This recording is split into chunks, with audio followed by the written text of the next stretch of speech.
Pandemi coronavirus disease atau COVID-19 sedang melanda dunia di awal tahun 2020 ini dan telah menyebar dari kota Wuhan, Provinsi Hubei, Tiongkok. Dalam akun Twitternya, WHO menyatakan bahwa pengidentifikasi kasus yang tidak diketahui etiologinya tersebut sebagai virus jenis baru.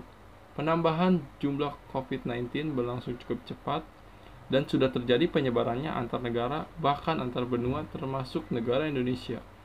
Apabila satu orang sudah terinfeksi virus ini, maka akan ada banyak orang-orang yang ikut terinfeksi virus ini juga. Penyebarannya tidak terlihat, namun ada. Gejala-gejala umum yang sering ditemukan oleh orang-orang yang terinfeksi virus ini adalah demam, batuk kering, pilek, sakit tenggorokan, yang mana merupakan gejala ringan, sedangkan gejala lainnya yang lebih serius menunjukkan adanya gangguan pneumonia atau sesak napas.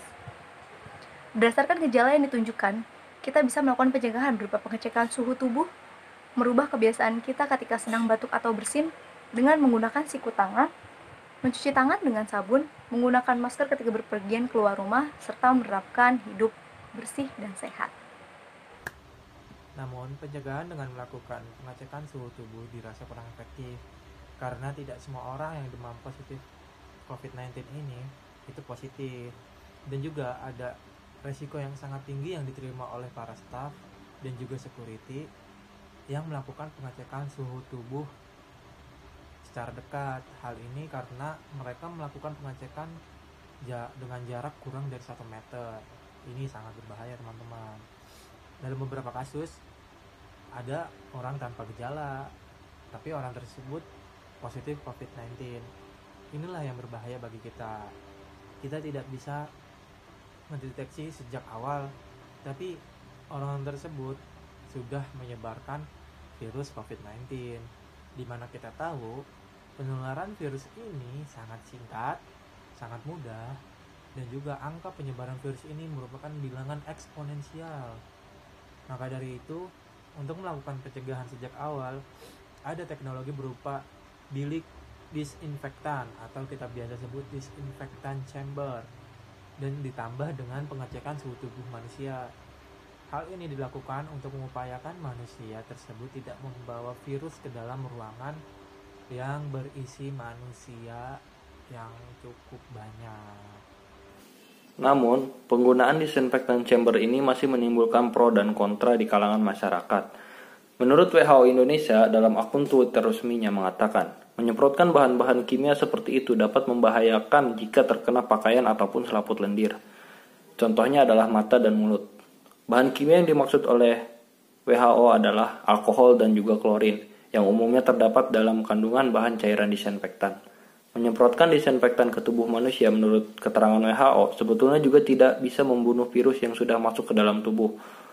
Alkohol dan klorin hanya bisa digunakan sebagai disinfektan virus, bakteri pada permukaan benda, dan ini pun harus dimanfaatkan sesuai dengan petunjuk yang tertera. Oleh karena itu, campuran yang digunakan oleh disinfektan haruslah diperhatikan agar tidak membahayakan dan berfungsi sesuai dengan fungsinya. Ada beberapa cairan yang bisa kita gunakan untuk membuat disinfektan, yaitu sodium hipoklorit 5%, alkohol 70%, hidrogen peroksida 2-3%, karbon ataupun pin oil. Dan ada beberapa hal yang harus kita perhatikan ketika menggunakan disinfektan chamber itu, yaitu waktu penyemprotan. Waktu penyemprotan harusnya sebentar, tidak boleh lama. Dan yang kedua adalah cairan yang digunakan agar virus terbunuh dengan baik dan benar. Manusia disemprot oleh cairan yang mengandung zat seperti natrium hipoklorit, etanol, hingga alkohol. Hal ini bisa menimbulkan beberapa dampak langsung pada tubuh manusia. Bisa menimbulkan iritasi kulit, mengganggu pernafasan, iritasi pada mata, bahkan keracunan. Bahkan WHO sudah menganjurkan cairan ini tidak untuk disemprotkan kepada manusia. Di sini ada tabel Failure Mode and Effect Analysis atau tabel FMEA. Sistem disinfektan chamber. Mode kegagalan. Yang pertama ada cairan, yang kedua ada dimensi. Penyebab kegagalan ada 2. Yang pertama, konsentrasi bahan kimia cairan terlalu tinggi. Yang kedua, penyemprotan tidak merata. Efek kegagalan yang pertama, iritasi kulit dan mata. Yang kedua, gangguan saluran pernapasan. Yang ketiga, keracunan. Cara meminimalisir efek kegagalan, yang pertama, membuat cairan disinfektan dengan bahan yang aman untuk manusia, seperti dari bahan herbal. Yang kedua, menggunakan metode lain seperti menggunakan sinar UV. Yang ketiga, menggunakan masker. Kekritisannya yaitu kritis, frekuensinya high atau tinggi. Yang kedua, penyemprotan tidak merata. Efek kegagalannya yaitu ada potensi virus masih tersisa. Cara meminimalisirnya yaitu yang pertama, mengatur nozzle agar cairan yang disemprotkan menjadi kabut. Yang kedua, memberitahu bahwa pada saat penyemprotan melakukan gerakan memutar tubuh. Kekritisannya kritis, frekuensinya high. Mode kegagalan yang kedua yaitu dimensi. Penyebab kegagalannya yaitu dimensi terlalu besar.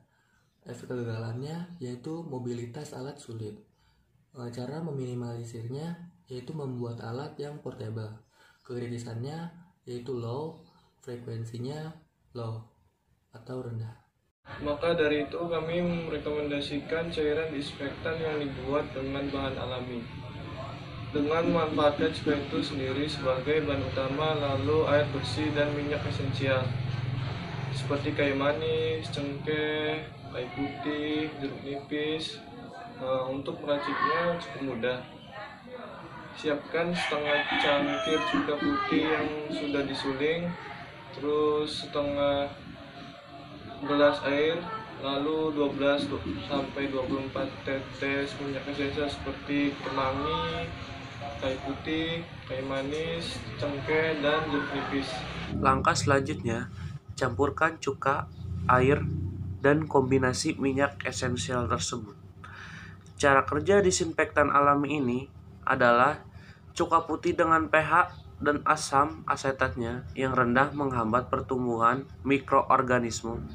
Cuka adalah antiseptik ringan, sementara minyak esensial mendapatkan kualitas antibakteri, antivirus, dan anti jamur. Oke, selanjutnya saya akan menjelaskan cara penggunaan atau cara kerja dari disinfektan chamber. Yang pertama adalah sebelum masuk, mereka akan mencuci tangan terlebih dahulu menggunakan hand sanitizer yang telah disediakan. Yang kedua adalah setelah itu mereka akan masuk ke sebuah bilik di mana bilik tersebut mempunyai sensor yang berfungsi untuk mengecek keadaan suhu tubuh tersebut. Apabila terindikasi demam, maka diwajibkan untuk pulang dan menghubungi dokter untuk melakukan pengecekan lebih lanjut. Yang ketiga adalah kemudian apabila tidak terdeteksi demam, maka ia akan masuk ke dalam bilik tersebut untuk disemprotkan cairan ke seluruh tubuh untuk membunuh virus-virus yang menempel pada pakaian. Dan yang terakhir, jangan menghirup cairan disinfektan, usahakan tahan nafas. Dan di sini saya akan menyebutkan spesifikasi alat tersebut, yaitu yang pertama adalah ukurannya panjang 150 cm, lebar 75 cm, tinggi 200 cm. Dan yang kedua adalah rangkanya menggunakan bahan aluminium. Dan yang ketiga adalah tirai menggunakan bahan jas hujan bening atau plastik.